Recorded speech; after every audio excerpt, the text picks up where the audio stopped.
Bonjour à toutes et à tous, bon début de semaine, on se retrouve pour The Walking Dead Dead City, épisode 3, et comme vous l'avez vu sur la miniature, c'est un excellent épisode, vraiment cette série ne cesse de me surprendre agréablement. Pour moi elle avait commencé de manière mitigée, mais la semaine dernière elle avait pris un tournant, un virage qui me laissait augurer du meilleur, et cet épisode 3 qui est déjà la moitié de la saison, me fait dire que on tient là parmi ce qui s'est fait de mieux en matière de The Walking Dead depuis de nombreuses années, notamment grâce à ce formidable duo Negan-Maggie, et pour une fois, Maggie est agréable dans cet épisode, elle commence à évoluer psychologiquement, il y a de la profondeur entre les deux, il y a de la complicité entre les deux personnages, mais au-delà de ça, l'intrigue est solide. Alors, au niveau des points négatifs, j'ai pas grand chose à redire, si ce n'est parfois quelques effets spéciaux qui laissent à désirer. Mais voilà, rien de comme la biche qui circule dans Manhattan. Mais bon, rien de bien méchant.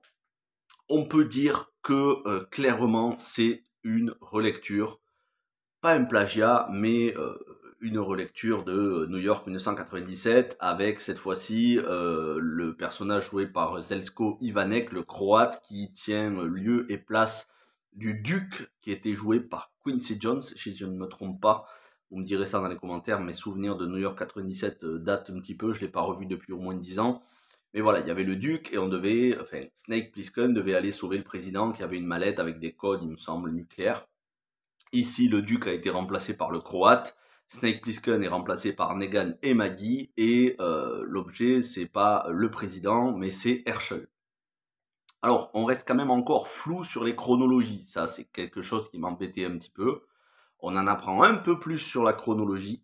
On apprend que les événements de Negan, c'est-à-dire le sanctuaire, comment il a rassemblé des gens autour de lui, en se faisant passer pour le psychopathe qu'on nous a présenté en saison 6, il nous apprend que c'était il y a entre 12 et 15 ans en arrière. Alors bon, le problème c'est que la chronologie de The Walking Dead avec les sauts dans le temps, il y en a eu tellement, et sur les 6 à 8 premières saisons, on avait du mal à savoir combien de temps exactement s'était écoulé depuis. Mais bon, voilà, si vous faites un petit peu vos recherches, vous comprendrez qu'il a dû s'écouler entre 2 et 5 ans depuis la fin de The Walking Dead, la série mère, entre The Walking Dead, la série mère, et Dead City. Pourquoi? Il suffit tout simplement de prendre l'âge de Herschel à la fin de The Walking Dead, donc le fils de Maggie et de Glenn. Herschel à la fin de The Walking Dead, qui était quand même certes un adolescent, mais plutôt un enfant, alors que là, on l'a vu dans le premier épisode, quand il est retenu par le Croate, il a l'air d'être un adolescent, peut-être pas de 16 ans, mais pas non plus de 12 ans. Donc, il a dû s'écouler entre 2 et 5 ans entre les deux séries. J'ai lu 2 ans sur Internet, ça me paraît un petit peu léger, mais bon, pourquoi pas. Alors, au-delà de ces petits détails, il y a quand même de la cohérence parce que j'ai trouvé ça, je me suis fait la remarque, je me suis dit: «Ah, c'est bien» parce que même dans les détails, ils ont mis de la cohérence. Dans les détails, on va dire, géographiques, urbains, on est sur Manhattan, donc les tours jumelles à l'époque, bien avant 2001, les tours jumelles, vous vous souvenez, elles ont été remplacées par la Freedom Tower, le One World Trade Center. Et la Freedom Tower, qui remplace les tours jumelles, a fini d'être construite en 2013. Or, l'apocalypse zombie a débuté en 2010 à peu près. Si on prend la chronologie de The Walking Dead, ça a débuté en 2010. Et donc, ils n'auraient pas eu le temps de finir la Freedom Tower, puisque dans la confusion, en plein apocalypse zombie, ils vont pas finir la construction d'un gratte-ciel. Et c'est pour ça que, au détour d'une image, c'est furtif, mais au détour d'une image, on voit la Freedom Tower qui n'est pas finie d'être construite à fond, mais il doit en manquer un quart à peu près. Et je me suis dit, sachant on la voit pas détruite, on la voit juste non terminée, non finie d'être construite, je me suis dit, ils ont même pensé à ce détail-là, c'est intéressant.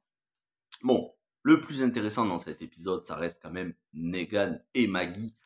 Et là, leur relation commence à prendre de la profondeur et on se dit que finalement, ils ont plus de choses en commun qu'ils ne pensent et que peut-être, même pas devenir amis, mais peut-être que finalement, elle lui viendra en aide à un moment donné ou un autre et elle finira par passer l'éponge et à essayer de vraiment tirer un trait sur le passé de ce qu'il a pu faire parce que elle est dans un moment de désespoir où tout le groupe qu'ils ont rejoint, ils lui disent il y a très peu de chances que ton fils soit en vie, presque personne ne s'échappe du repère du Croate.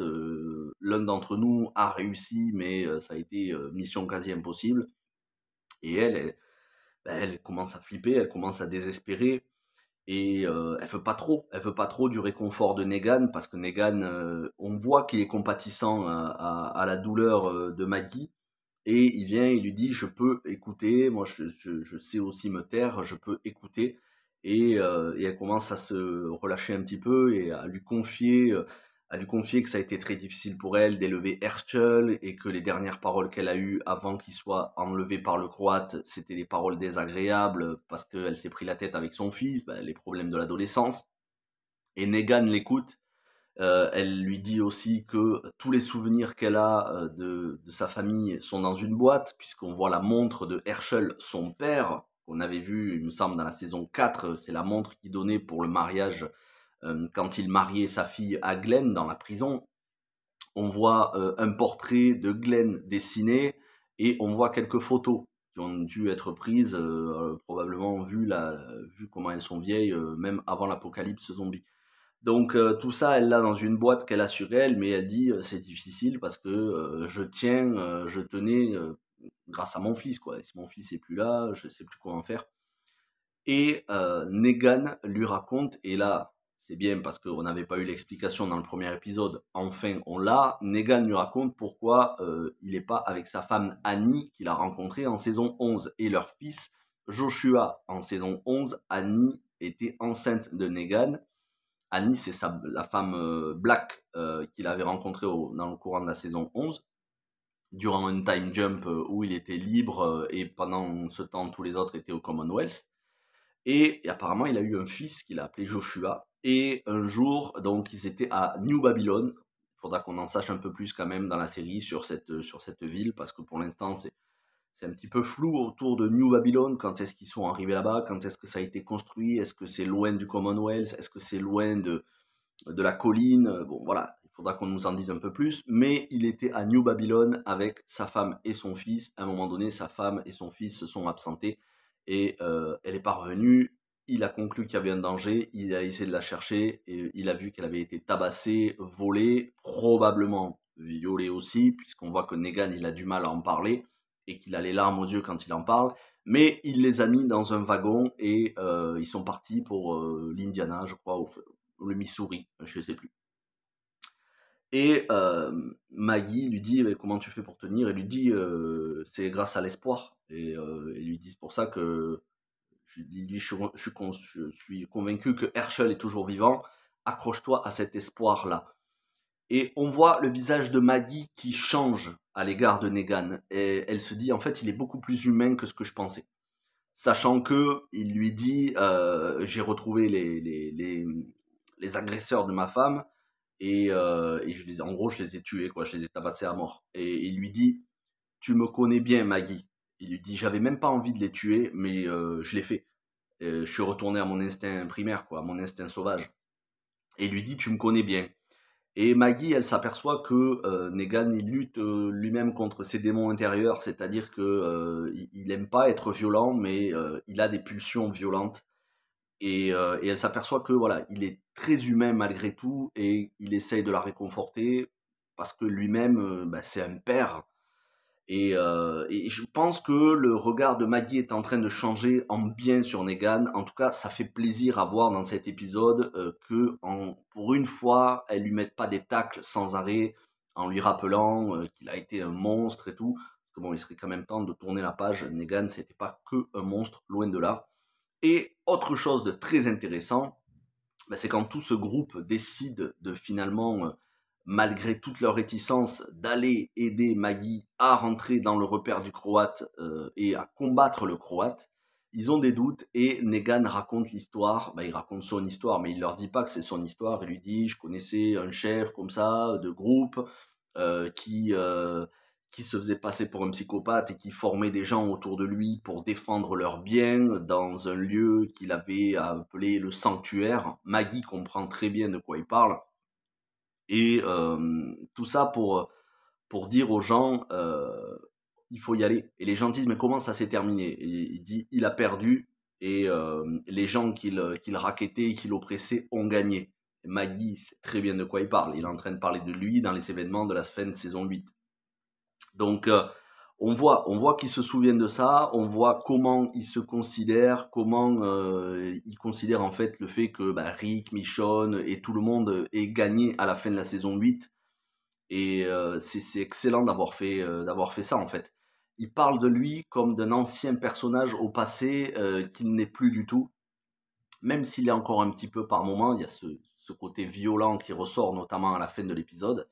Mais voilà, ça apporte de la profondeur, de l'émotion et surtout de la nostalgie. Parce que mine de rien, les saisons 7 et 8 maintenant ça remonte à de nombreuses années. Donc c'est vraiment excellent, ça fait des liens avec la série mère. Et en dehors de ça, on a donc le shérif, le Black, qui a été emprisonné, qui a été, on va dire, pas emprisonné, mais oui, kidnappé, fait prisonnier à la fin de l'épisode précédent, qui est dans l'antre du Croate. Le Croate, c'est un sacré psychopathe parce que, certes, c'est un homme raffiné, il a l'électricité, il a de la nourriture, il a la lumière et tout ce qu'il faut, le chauffage. Mais à un moment donné, son repas, il voit un verre dans son repas, et il se demande, il est très parano, et il se demande si ce serait pas son cuisinier qui aurait fait ça, et d'un coup il se met à éclater la tête du cuisinier, à le tuer. Mais avant ça, il lui fait avaler la clé des menottes avec laquelle il a menotté le shérif. Et ensuite, il met le shérif dans un octogone, après lui avoir fait respirer probablement des vapeurs toxiques qui lui font avoir comment on appelle ça, des vertiges. Et il le met dans un octogone et il met des zombies dedans, notamment le cuisinier qui vient de tuer. Pour que le shérif le tue ce cuisinier, lui ouvre les boyaux pour récupérer la clé. En fait, il fait ça pour voir de quoi le shérif est capable. Et en fait, le shérif, il finit par cracher le morceau, il lui dit: «Je suis là pour un certain Negan». Et le croate, on a bien compris que, voilà, il a tout de suite su, il sait que c'est son Negan à lui. Il sait que c'est, le Negan qu'il considérait comme un frère, et qui lui a fait sauter l'oreille, et de qui il a envie de se venger. Et d'ailleurs, dans l'extrait de la bande-annonce de l'épisode de la semaine prochaine, voilà, on aura la confrontation normalement entre les deux, entre le Croate et Negan. Donc le Croate qui s'avère être un psychopathe, mais qui s'avère être aussi quelqu'un d'extrêmement intelligent, qui travaille dans les énergies renouvelables et qui a utilisé les zombies pour faire du carburant, parce que les zombies, en se décomposant, font du méthane qui peut être utilisé comme carburant liquide, pour justement avoir de la lumière et tout ce genre de choses. Donc je trouve ça génial parce que c'est une idée pour moi qui a été empruntée à Road of the Dead. Et Road of the Dead, il y a eu 2 films, ce sont des films australiens dont je vous ai fait la critique sur la chaîne, où dans ces films-là, c'était des sortes de Mad Max, mais au pays des zombies. Ils se servaient des vapeurs relâchées par les zombies comme d'un carburant pour le moteur, pour l'électricité, pour tout.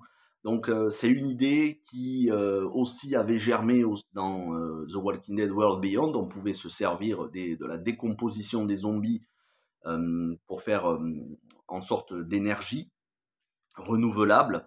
Euh, je trouve ça excellent comme idée parce que ça promet pour l'univers The Walking Dead, ça veut dire quelque part qu'ils vont pouvoir reconstruire le monde grâce à de l'énergie, puisque pour reconstruire le monde, il faut de l'électricité, de la lumière pour faire tourner les machines. Et s'ils peuvent se servir de tous les morts, de tous les cadavres comme combustible, ils pourront reconstruire la civilisation. Donc, quelque part, ça nous donne une indication que reconstruire la civilisation telle qu'elle était avant, c'est-à-dire le confort de la civilisation d'avant, ce sera possible. Sachant que les zombies, il y en a des milliards, c'est un carburant quasi infini. En tout cas, ils en ont pour des siècles de carburant. Donc, je trouve ça excellent. Enfin, Luther, un du groupe qui les a recueillis, c'est-à-dire le gros noir balèze là, le mec qui il fait 2 fois la taille de Negan en muscle.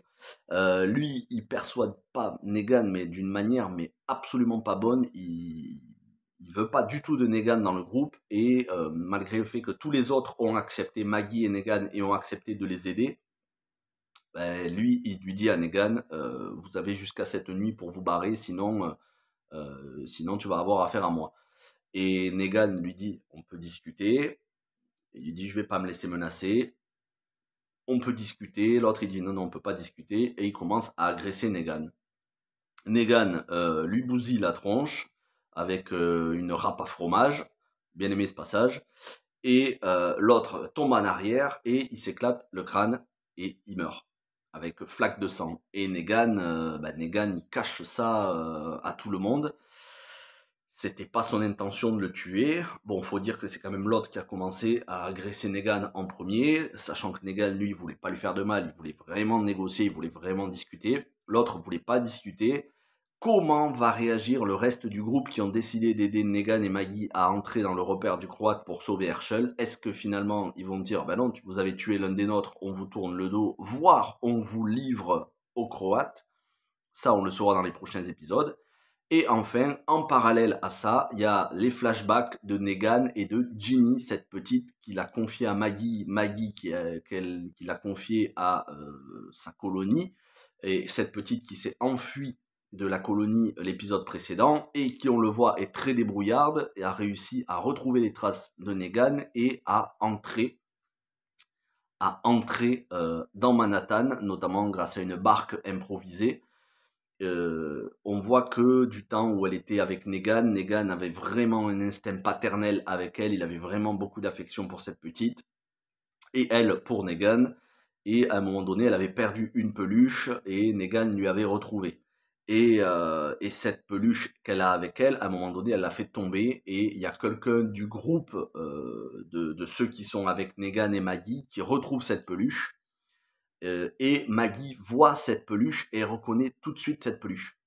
Elle sait que c'est à la petite Ginny. Et elle décide de prendre la peluche et de la brûler. Alors on la voit pas brûler la peluche, mais elle décide de cacher ça à Negan et de brûler la peluche. Et c'est comme ça que se termine le dernier épisode, avec la petite Ginny débrouillarde, qui a suivi le membre du groupe et qui est cachée derrière un fagot de bois, derrière des palettes, en train de regarder ce que Maggie est en train de faire avec sa peluche. Pourquoi Maggie voudrait brûler la peluche? Alors j'ai une petite théorie, mais elle n'est pas du tout cohérente. Sachant que Maggie se calme avec Negan et commence à éprouver un peu de compassion pour lui, elle sait que cette peluche appartient à la petite Ginny. Pourquoi elle voudrait la brûler et pas lui dire la vérité, sachant qu'il existe de l'espoir pour Herschel, il existerait de l'espoir pour Ginny? Parce que si elle retrouve la peluche sans Ginny, la première chose qu'on pourrait en déduire, c'est que la petite Ginny est morte. Alors pourquoi elle voudrait brûler cette peluche? Est-ce que c'est pour épargner à Negan la vérité et la tristesse de se dire que la petite Ginny est potentiellement morte? Donc est-ce que ce serait de la part de Maggie pour éviter à Negan une douleur encore plus, une douleur affective encore plus grande alors qu'il est déjà séparé de sa femme et de son fils? Ou est-ce que, au contraire, c'est quelque chose de mal intentionné de la part de Maggie? J'ai du mal à y croire. Pour l'instant, elle brûle pas la peluche, mais on termine sur cette image où elle est prête à mettre le feu à cette peluche.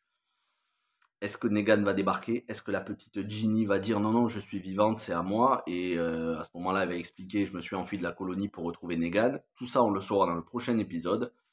Mais pour moi, on était vraiment sur un épisode avec de l'émotion et de la profondeur dans la relation Maggie-Negan. J'ai vraiment rien à redire sur cet épisode, il était excellent.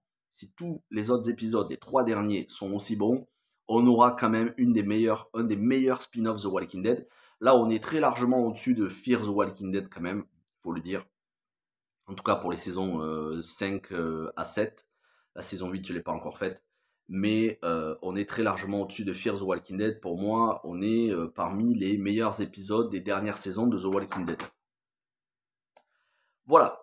Je vais m'arrêter là, parce que ça fait quasiment 20 minutes. N'hésitez pas à me dire ce que vous avez pensé de l'épisode, et puis moi je vous retrouve dans le courant de la semaine pour d'autres critiques de séries et de films, et tous les lundis pour The Walking Dead, Dead City. Il nous reste 3 épisodes, parce qu'il n'y a que 6 épisodes pour cette première saison. Merci à toutes et à tous, portez-vous bien, et ciao tout le monde.